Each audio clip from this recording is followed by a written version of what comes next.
And joining us today, we have Trey Braswell, Braswell Family Farms. We are talking eggs today. Trey, great to have you on the show. How are you, sir? I'm doing great, Jesse. I'm honored to be here. Thank you. Well, thanks for the time. And I think this is going to be a really fascinating topic to talk about because, egg production and eggs is something we don't, usually get to really hone in on a whole lot here on the show. So I'm glad we could talk about this today. I want to just start, though, and get a little background on you and your farm, the Braswell Family Farms in North Carolina. I know been around a long time. Can you give us just a little bit of history and background into the operation, Trey? Absolutely. And you're right. We've been around for over 75 years, and that's tell everybody that's by God's grace because I'm the fourth generation, and myself and the ones before me have all done plenty of things that could have blown this thing up. So we're really thankful for God's grace, and He's been kind. And but it's a fourth generation business. I'm the fourth generation, and my dad's still alive and part of the company. Ownership, not really involved in the day to day, but definitely is a sounding board for me. And he's got a lot of wisdom and experience. But we started in around 1943. So my great uncle and my great granddad, Joe and Eugene, were part of a generation of I can't remember 8 to 10 children. And back then, so they were farming. The family was farming just a small bit of acreage, and the classic story. The small family farm wasn't enough to support 10 kids and 10 kids' families. So everybody kind of went off, had to find something to do. And they walked down the street to an old grist mill. It was called Body's Mill. And those two together went down and worked for Mr. Strickland, who owned it at the time. And then the next year, I think Mr. Strickland was an older gentleman. He was ready to get out. And so he financed it to them. And that's kind of where we say our business started. We were at that point making cornmeal for human consumption, and we would buy corn and make cornmeal. People would bring it, and we would kind of custom mill cornmeal for them, and then we ran a small route in the community. And just one note there, by God's grace, generosity has been something that we have wanted to do well at, and it started then. My uncle, before he passed away, would tell me about times when they knew families that were hurting or really poor, and they might have grown a little bit of corn, and they would often send them home with a lot more than they came with. So that was cool and encouraging for me. And I want to do well with what my family has worked hard for with 75 years, and we certainly want to honor the Lord with what He's given us. But we went from there making cornmeal to then the next generation came home. They were in the I think the Navy. They served for I believe 4 years each, and then they came home, and it was like, all right, we got to do something else, if we're going to support. And they went into town, and there was an old Wayne Feeds mill, and it was old and small, but they bought that and kind of started working with it, and we were making a lot of bagged feed because still in that time people had work animals. So we were, feeding work animals and then chickens and hogs and people at home. So we're making a lot of custom bag feed. And then it grew because I think it was kind of in the 50s that, intensive livestock and commercial sized livestock, at least in the poultry and swine side, came together, where they started to understand how to safely put animals into larger barns and to their benefit. And so that's when we started making more of a bulk feed, and we were feeding ourselves because we started raising baby chicks. So we started raising baby chicks, and that's what we were known for in that kind of time period. Mid-century was quality started egg layers, and so we would deliver birds at 18 weeks old to egg laying companies, really up and down the East Coast. And because at that point, the industry was still not very integrated. You might have a feed mill and a pullet, grower, and then an egg layer, and then maybe even the plant where they were processed. It was still, pretty segregated. It wasn't until later that the industry started to integrate. But we made feed, we grew pullets, we did some contract egg production. So I think my dad and his dad, they would own some flocks, and sell those eggs. But we still didn't have relationships with the end customers yet, the grocery stores. And but Dad came back and they were getting into egg production, and then they started to build. I think when Dad first came back, we were still just producing contract eggs. We didn't have relationships with grocery stores. But kind of a pivotal moment again, by God's grace, in the late 80s. This idea of Eggland's Best was generated by two businessmen in Japan, I believe, and they had done the research and put together the patented formula for the feed, and the feed is what really drives the nutritional value in the egg. And this Eggland's Best idea came, and I think commodity businesses, whether it's farming or protein, they're hard. You might make money one year and lose it all the next 2 years, and so I think they said, we got to try something different. And so they bought a small franchise area, which was probably, central and eastern North Carolina. And that really, and then my granddad died in 1991, I believe, or 92. And he never got to see it take off because for the first 5 to 10 years, it really stumbled. It was, and this was we were just one small franchise, and eggs, I don't know if you remember, but in the late 80s and early 90s, eggs had a bad reputation. And so to hear there's a company saying that eggs are healthier, they're part of a low cholesterol diet, people weren't having it. And so it struggled, but thankfully there was a core group of egg farmers that said, we think it's going to be great and we're going to stick with it. And they kept investing, and it did start to take off in the late 90s. And Eggland's Best is the leading brand in the specialty egg category and the only egg in the nutritionally enhanced category. So again, by God's grace, we stuck with it, and it has done well.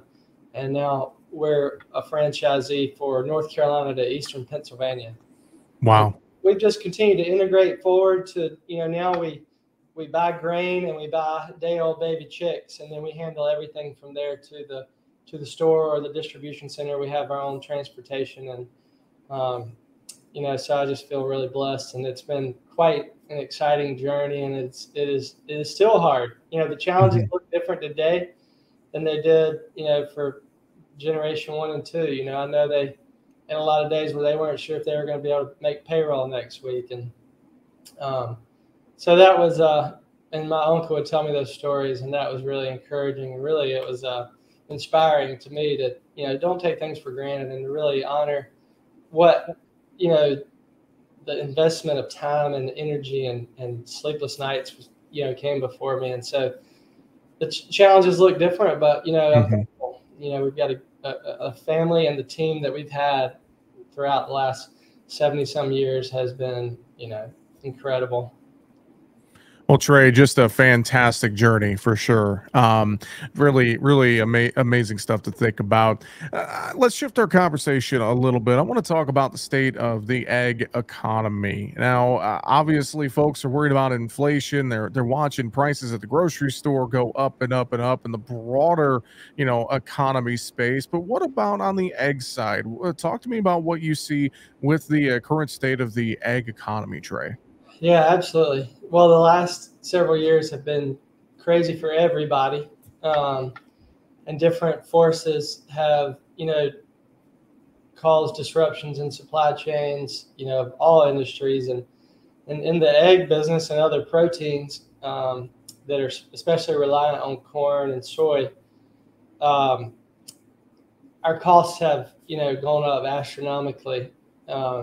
It's been I wouldn't say the demand has changed. If anything, it's probably gotten better because eggs are still the most affordable, high-quality protein per gram. And so when people do have to switch down in proteins, maybe they switch out of steak into chicken or whatever, eggs are always the most affordable, high-quality protein per gram of protein. But our cost, mainly corn and soy, we saw that, which is really supply and demand driven, and that was impacted by so many things over the last 4 years. And then it's been fuel, and it's been labor, and it's been packaging materials, and So every time we turn around, it feels like a vendor or supplier is sending an increase, or just the commodity market with fuel and corn. And a lot of our eggs are kind of flat priced, and we try to hold that price as long as we could for consumers. And so we really took it on the chin for especially the kind of the first year of COVID, or year and a half, and to the point where we just were like, we've got to be sustainable and we've got to do something.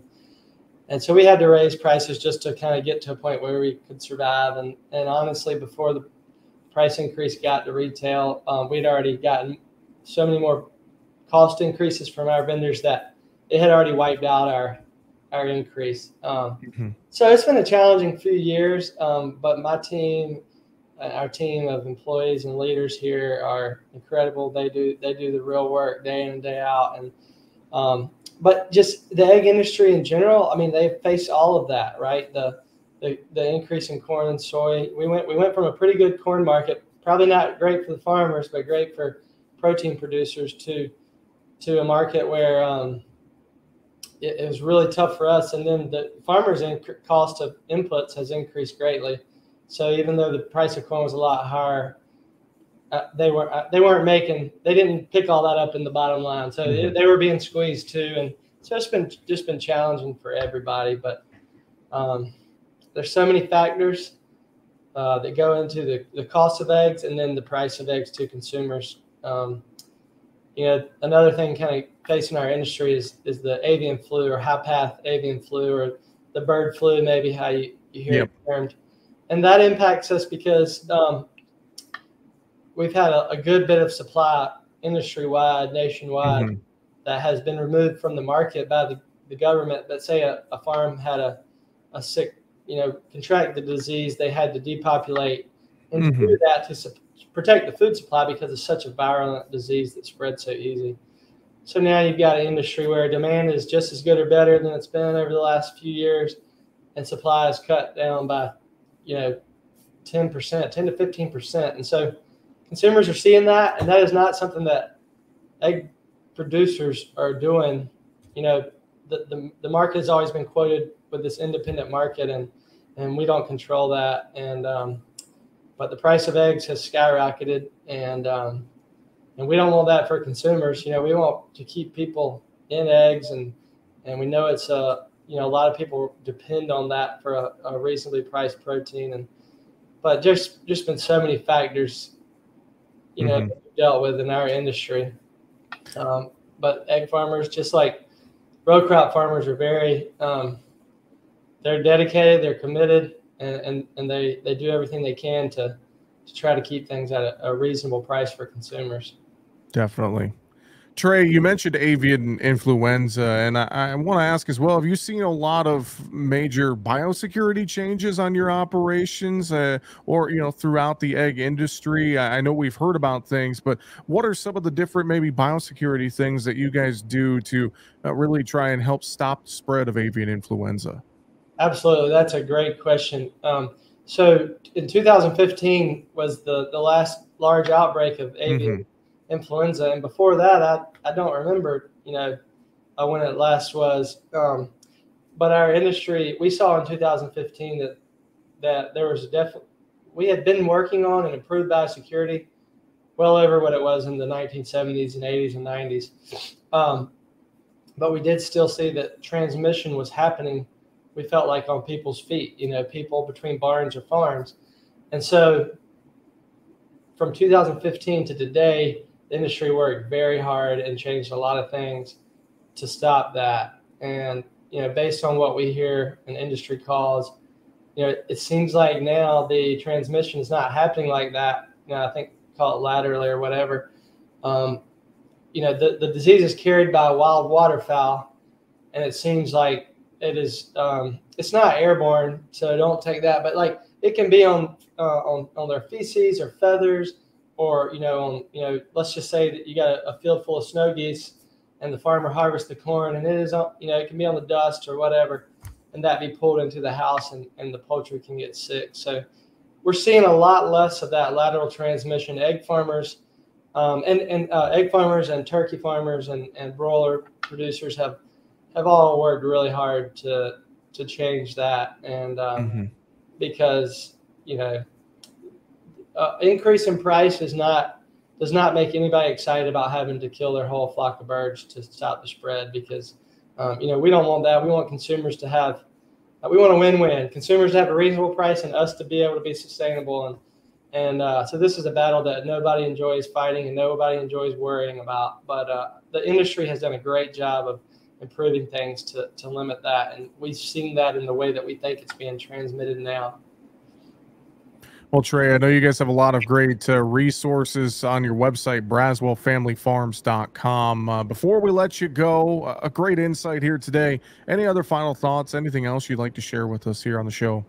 No, man, we're just thankful here at Braswell Family Farms. Like I said, you know, it's by God's grace that we are where we are, and that I'll tell you, just for your listeners, farmers are doing, they're working hard around the clock, and right now in harvest season, the row crop guys are out there sun up to sundown and even before. But farmers desire to do well for the American people and provide high quality products, and they work really hard, and we're thankful for all of them, and we're thankful for our consumers as well. Well, again, you can learn more on the website, braswellfamilyfarms.com. With that, Trey Braswell, appreciate the time. Thanks for joining us here today and catching us up in the egg industry. From Nashville to Nashville. We appreciate the time, Trey. Thank you so much. Sure.